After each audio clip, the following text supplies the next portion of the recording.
Hello नमस्ते विद्यार्थियों, आप सभी का स्वागत है आराधना कॉलेज की लाइव क्लास के अंतर्गत। और बिल्कुल जैसे कि आप सभी को पता है कंटिन्यू आपके लिए क्लासेज हैं और हम यहाँ पर पढ़ रहे हैं। तो आज हम नया चैप्टर शुरू करने वाले हैं पॉलिटिकल साइंस में बीए फर्स्ट ईयर वालों के लिए, यानी फर्स्ट सेमेस्टर के अंतर्गत, ठीक है ना। तो बिल्कुल पुनः वापस ध्यान दीजिएगा कि ये जो टॉपिक है ये फर्स्ट सेमेस्टर के अंतर्गत है राजनीति विज्ञान के विद्यार्थियों के लिए। ओके, तो अब इसमें आज हमें जो चैप्टर पढ़ना है लोक कल्याणकारी राज्य।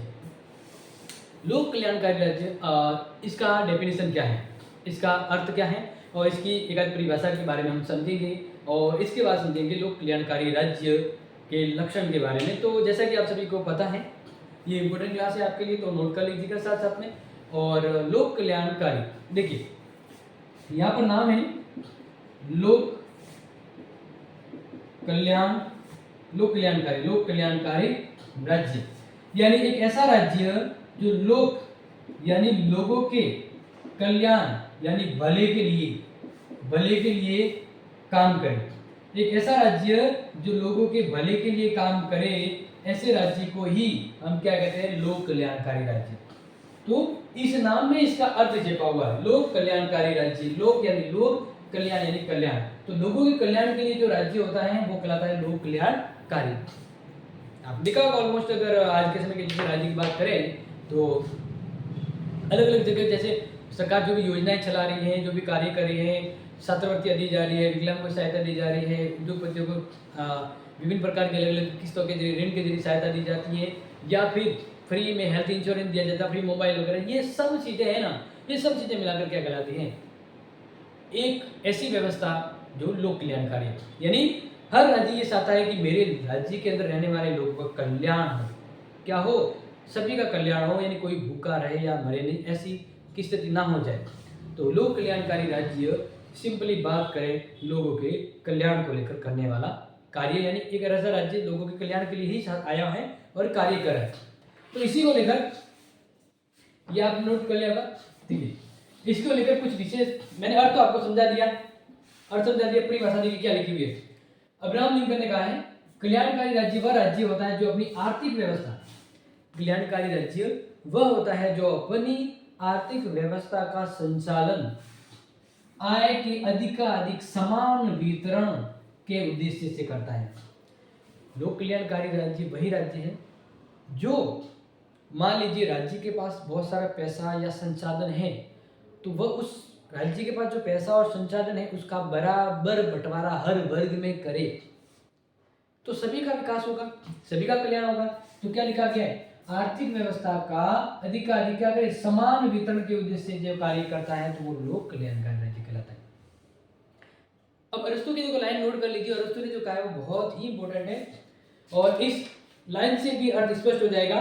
देखिए राज्य, अरस्तु की बात है कि भाई राज्य का काम क्या होता है, ठीक है। राज्य जीवन के लिए अस्तित्व में आया है, राज्य जीवन के लिए, राज्य जीवन के लिए अस्तित्व में आया और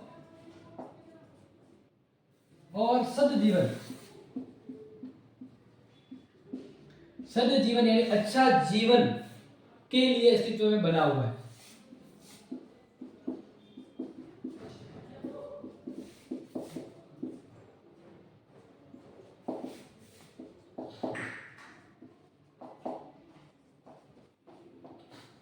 यस, तो ये बहुत ही सिंपल अच्छी डेफिनेशन है। इन दोनों ही परिभाषाओं से राज्य के कार्यों की व्यवस्था यहाँ पर नजर आती है कि भाई एक राज्य है वो ऐसा होना चाहिए जो लोगों के कल्याण के लिए काम करे।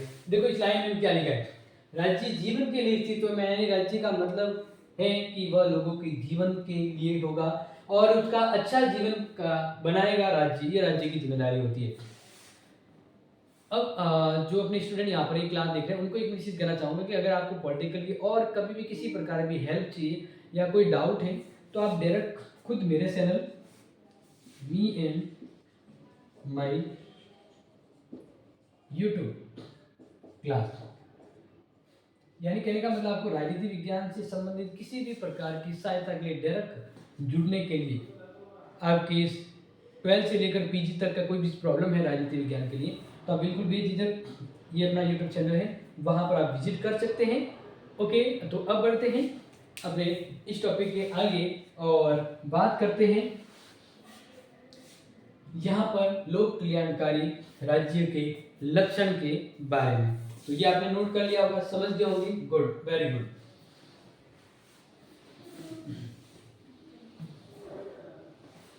साथ साथ में नोट कर लीजिएगा और ये जो चैनल है दूसरों को शेयर करते जाइएगा। आगे बात करते हैं कि भाई एक लोक कल्याणकारी राज्य है, ये किस प्रकार से कार्य करता है, यानी मतलब मान लीजिए लोक कल्याणकारी राज्य है वो जिस प्रकार से काम करता है तो उस अकॉर्डिंग उसके लक्षण क्या होंगे, लक्षण क्या होंगे, ठीक है। तो बिल्कुल हम इसी की बात करें, लोक कल्याणकारी राज्य के लक्षण।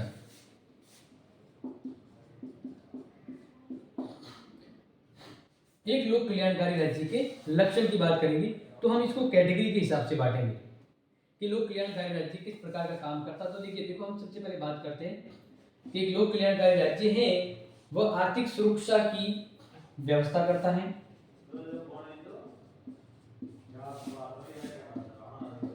आर्थिक सुरक्षा की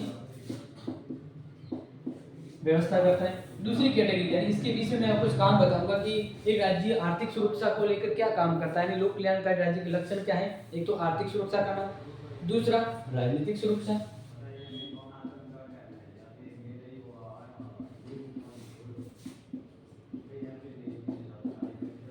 दूसरा क्या करेगा, राजनीतिक सुरक्षा की व्यवस्था करेगा। तीसरा, राज्य किस प्रकार कार्य करता है, तो तीसरा राज्य का जो लोक कल्याणकारी राज्य का लक्षण है वो सामाजिक सुरक्षा,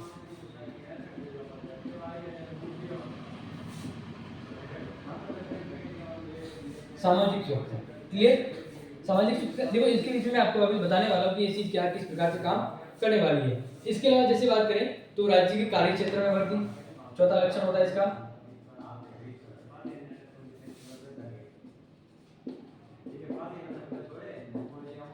राज्य के कार्य क्षेत्र में वृद्धि। और पांचवा लोक कल्याणकारी राज्य की जो लक्षण है वह है अंतर्राष्ट्रीय सहयोग की भावना, अंतर्राष्ट्रीय सहयोग की भावना। अब देखिए, एक लोक कल्याणकारी जो राज्य होता है उनके मोस्ट ऑफ ये एक लक्षण के रूप में प्रकट होते हैं, एक लक्षण के रूप में लोक कल्याणकारी राज्य के ये प्रकट होते हैं। देखिए, सबसे पहले हम बात करें लक्षण आर्थिक सुरक्षा की व्यवस्था। राज्य जो काम करता है उसके लक्षणों में हमेशा प्रकट होता है कि वह लोगों के लिए आर्थिक सुरक्षा की व्यवस्था कर रहा है। जैसे बात करें सभी व्यक्तियों को रोजगार देना, सभी व्यक्तियों को रोजगार उपलब्ध करवाना। जब सभी व्यक्तियों को रोजगार उपलब्ध करवाया जाता है तो मतलब राज्य उनकी आर्थिक व्यवस्था को सुधार रहा है। इसके अलावा न्यूनतम जीवन स्तर की गारंटी, न्यूनतम जीवन स्तर की गारंटी। राज्य हमेशा प्रयास करेगा कि उनके लोगों को कम से कम बेसिक सुविधा तो मिले, रोटी, कपड़ा, मकान और शिक्षा, तो इसके लिए वो कार्य करेगा।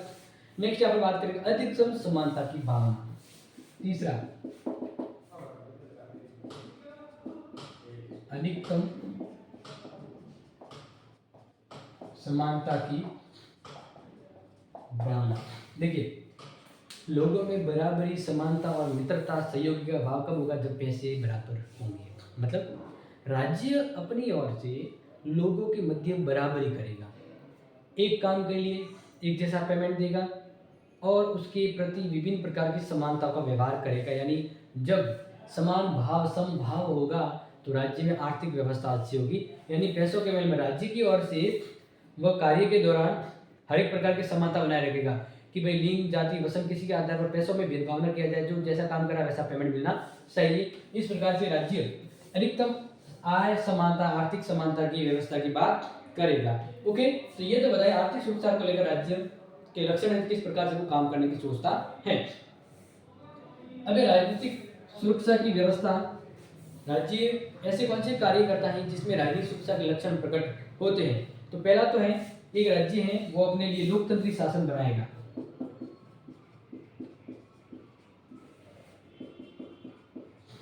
लोकतंत्री शासन। और वैसे आप सभी को पता है कि कोई भी राज्य हो, वर्तमान राज्य वही बढ़िया है जहाँ पर लोकतंत्र होता है, क्योंकि लोकतंत्र में लोगों के अनुसार लोगों के लिए जो व्यवस्था होती है वही वहाँ पर मिलती है, लोगों का कल्याण होता है। तो एक लोक कल्याणकारी राज्य में हमेशा शासन व्यवस्था लोकतांत्रिक होगी, लोकतंत्र होगी, तभी राजनीतिक सुरक्षा हमें प्रदान होगी। बात करते हैं दूसरा है नागरिक स्वतंत्रता।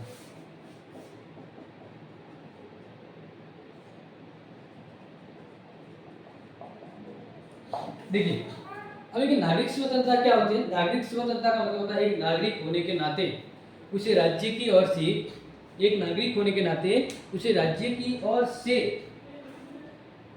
राज्य की गतिविधियों में भाग लेने का बराबर अधिकार मिलेगा।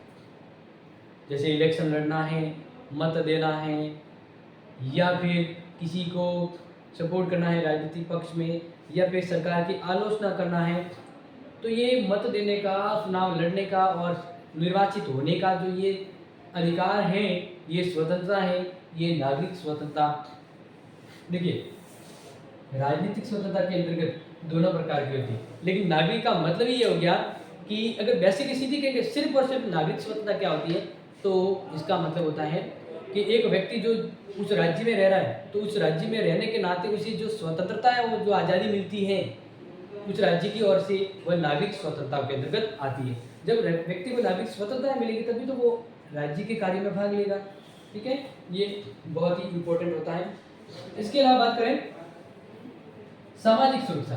बिल्कुल, एक राज्य तभी अच्छा माना जाता है कल्याणकारी जब वहाँ पर रहने वाले लोगों को जाति, वंश, लिंग, वर्ग या आर्थिक अन्य विभिन्न प्रकार के आधार पर भेदभाव को रोकने का प्रयास करेगा।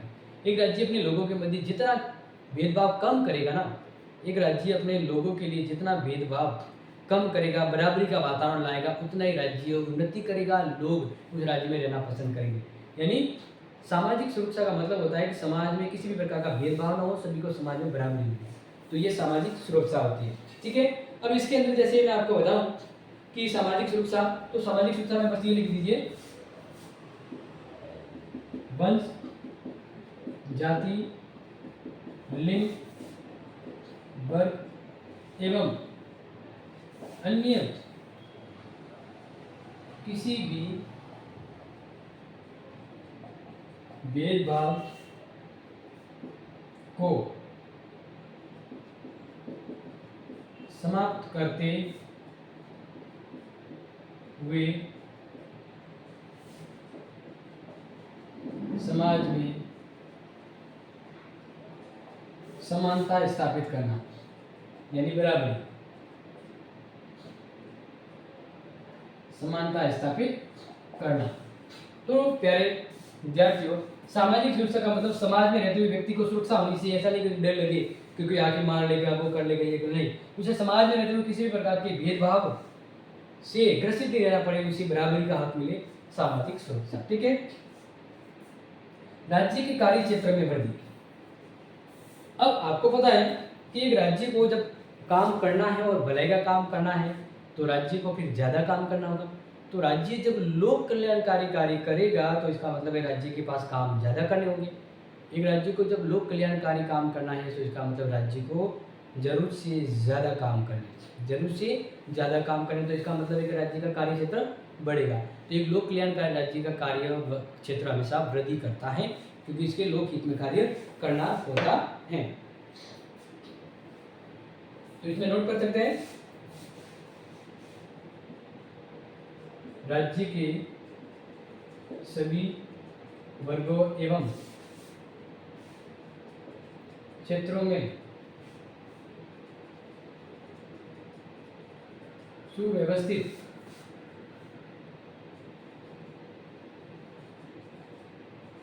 स्थिति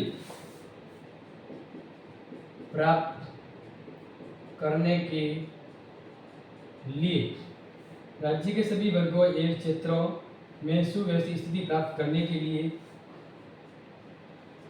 राज्य अपने कार्यों में वृद्धि करेगा, और यही ऐसा होना ही लोक कल्याणकारी राज्य की विशेषता लक्षण प्रकट होता है, क्योंकि ऐसा कार्य करना होगा। यानी कहने का मतलब है राज्य जब लोगों के लिए काम करेगा तो उसके कार्य क्षेत्र में वृद्धि होगी। अब लास्ट पॉइंट है कि एक लोक कल्याणकारी राज्य है वो ये चाहता है कि मेरे राज्य के अंदर भी लोग शांतिपूर्ण और सुखीपूर्ण रहे, और राज्य के बाहर खुद वो राज्य है अच्छा संबंध बनाएगा। यानी राज्य के द्वारा राज्य के आंतरिक और बाह्य मामलों में एक लोक कल्याणकारी राज्य हमेशा खुशहाली और शांति बनाए रखने की व्यवस्था करेगा, यानी दूसरे राज्यों के साथ सहयोगी भावना बनाए रखेगा।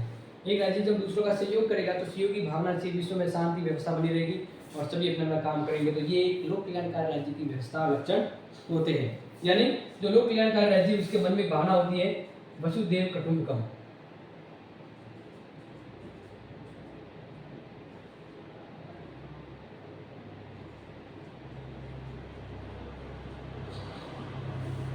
वसुधैव कुटुंबकम यानी पूरा विश्व या संपूर्ण विश्व मेरा परिवार है, मेरा कुटुंब है। इस प्रकार से एक लोक कल्याणकारी राज्य है वो हमेशा ये प्रयास करेगा कि वह उनके लोगों के मध्य शांतिपूर्ण सद्भावना और विश्वास का वातावरण बनाए रखे। साथ ही एक राज्य जो लोक कल्याणकारी है वह दूसरों के साथ संधि समझौता यानी शांतिपूर्ण व्यवहार से रहेगा, दूसरों का सहयोग करेगा। क्योंकि आज अगर ये राज्य दूसरों का सहयोग करेगा तो किसी समय में दूसरे राज्य उसके काम में आएंगे।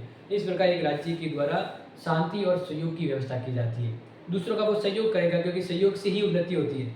तो इस प्रकार से एक लोक कल्याणकारी राज्य के क्या लक्षण होते हैं वो लक्षण मैंने आपके सामने प्रकट किए हैं, और इसका जो नेक्स्ट पार्ट होगा, नेक्स्ट पार्ट में हम लोक कल्याणकारी राज्य के क्या कार्य होते हैं वो देखेंगे। तो आज की इस क्लास में मैंने आपको जो चीज़ें बताई है ऑलमोस्ट आप समझ चुके हैं कि बहुत इंपॉर्टेंट है। मिलते हैं आपसे इसी तरह की इंपॉर्टेंट क्लास में, तब तक के लिए thank you so much, take care.